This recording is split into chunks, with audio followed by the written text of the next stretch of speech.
Jusqu'à 9 h, Good Morning Business.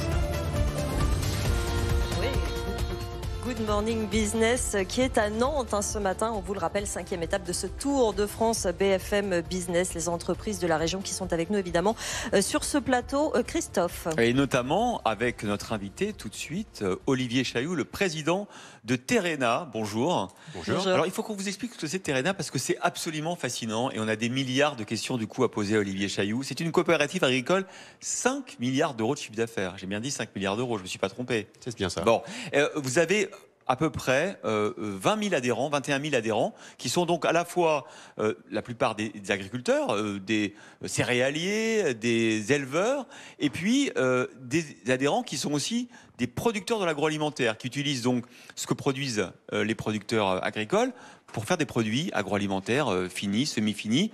Ils ont 13 600 salariés, ces fabricants. Voilà, oui, l'ampleur de cette entreprise qu'on connaît mal, cette coopérative Terrena, avec évidemment des milliers de questions à vous poser aujourd'hui. Par exemple, est-ce que la hausse des prix du blé, qu'on constate sur les marchés mondiaux, avec cette guerre en Ukraine, est-ce que c'est bien, c'est bon ou c'est pas bon ? Alors la réponse n'est pas si simple que ça. Il y a du bon et il y a aussi surtout du moins bon. Mais peut-être pour revenir sur vos propos, effectivement, la coopérative Terrena, elle est de la taille que vous avez dit, mais effectivement, il y a beaucoup d'adhérents et c'est une coopérative. Donc elle appartient, cette coopérative, à ses adhérents. En fait, ce sont à la fois des apporteurs, des transformateurs, mais c'est aussi des actionnaires. Voilà. Et vous l'avez dit, c'est une coopérative qui est très diversifiée. Donc pour venir à vous répondre, c'est effectivement des producteurs de céréales. Donc effectivement, aujourd'hui, par rapport au prix des céréales, c'est une bonne nouvelle.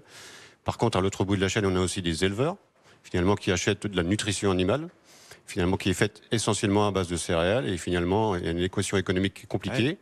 Nous venons de sortir des négociations commerciales avec nos principaux clients de Terrena, qui sont la distribution.